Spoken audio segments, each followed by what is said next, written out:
Guys, मैंने सोचा मुझे कुछ खाने का मन था तो मैं चल पड़ी कुछ खाने के लिए। तो चलो क्या बनाते हैं, तो ये मैंने लिया, सोचा पहले स्टार्ट किया तो हम बनाते हैं नूडल्स। तो ये क्रिस्पी एंड पर ये मुझसे तो फट ही नहीं रहा था, इसलिए मैंने कैंची का यूज़ किया।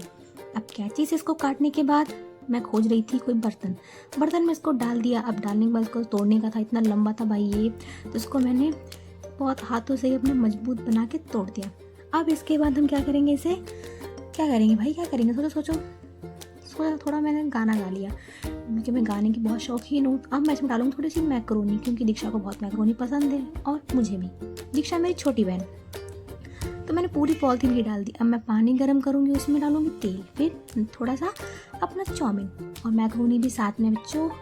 तो उसके बाद हम क्या करेंगे, थोड़ी देर तक इसको उबलने देंगे। उसमें पानी कम हो गया था तो मैंने इसमें डाल दिया थोड़ा सा और पानी। अब थोड़ा इसको ढक देंगे। तो हमने जहाँ के देखा ढक दिया। अब हम लेंगे सब्जियों में मेरे पास पत्ता गोभी था, जो को मुझे तो बिल्कुल पसंद नहीं है, लेकिन हाँ मेरे पापा लाते तो मैंने कहा चलो चाउमीन में डाल देती हूँ क्योंकि इससे स्वाद तो बहुत अच्छा आता है।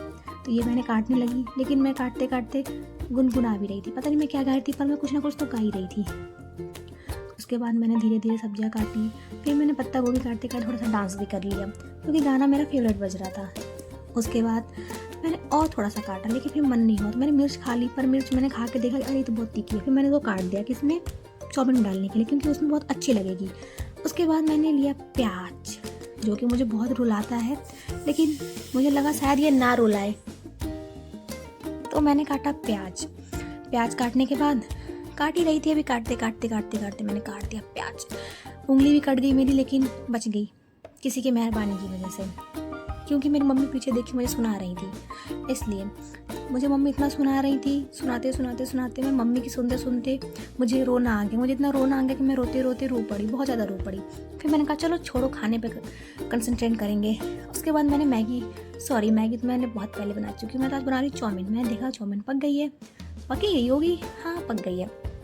तो चलो अब लेंगे इसके लिए कढ़ैया, ये चुपके से मम्मी से निकाल के। उसके बाद तेल लेंगे, तेल के बाद हम कुछ खोज रहे थे, क्या खोज रहे थे, हम थोड़ा सा शेफ़ बनती हूँ क्योंकि मुझे शेफ़ बनना बहुत अच्छा लगता है। तो मैंने मम्मी से पूछा मम्मी हींग कहाँ है, मम्मी ने हींग दिया ही नहीं मुझे। तो मैंने बहुत खोजा, फिर मुझे फाइनली हींग मिल गया। अब मैंने उसके कढ़ैया में डाला। अब मैं क्या करूँ, तो उसके बाद मैंने काटे प्याज, चुपके में प्याज काटे थे। अब मैं उसको डाल दूँगी, कहाँ डाल दूँगी, कढ़ाई में। बहुत गलत मतलब सोचते हो तुम लोग। अब उसके बाद हम इसको चलाएंगे, थोड़ा सा भूनेंगे। फिर उसमें डाला हमने पत्ता गोभी डालने के बाद फिर हमने डाल दी मैगी। क्यों याद आ रही है मुझे, चाउमीन याद आना चाहिए। मैगी को मिस कर रही हूँ। कोई बात नहीं, अगर कमेंट करना तो मैं अगली बार मैगी की वीडियो बना दूँगी, ठीक है। तो अब हम विनेगर डाल रहे थे क्योंकि मैं बहुत आलसी हूँ, तो मैंने उसका ढक्कन नहीं खोला। मैंने सोचा मैं ऐसे ही डाल दूँगी, लेकिन मेरी बहन ने बोला कि नहीं तुम्हें चम्मच से डालना चाहिए। मैंने चम्मच से डाला, फिर मैंने सोया सॉस उसमें ऐड किया क्योंकि ये बहुत इंपॉर्टेंट होता है चाउमीन के लिए। उसके बाद मेरे पापा ने बहुत मुश्किलों के बाद रेड चिल्ली सॉस और साथ में ग्रीन चिल्ली सॉस लेकर आए थे, तो हमने वो भी ऐड किया। बाद में मैं काली पाउडर भूल गई थी, लेकिन मैंने डाल दिया वो भी, ठीक है। उसके बाद हमने इसको धीरे धीरे सब कुछ डाला। नमक मैं भूल गई थी, लेकिन नमक भी डालना बहुत ज़रूरी है। उसके बाद हमने थोड़ा सा इसको चला दिया। अब देखो ये हमारी मैगी बनके तैयार हो गई। ही बाय बाय।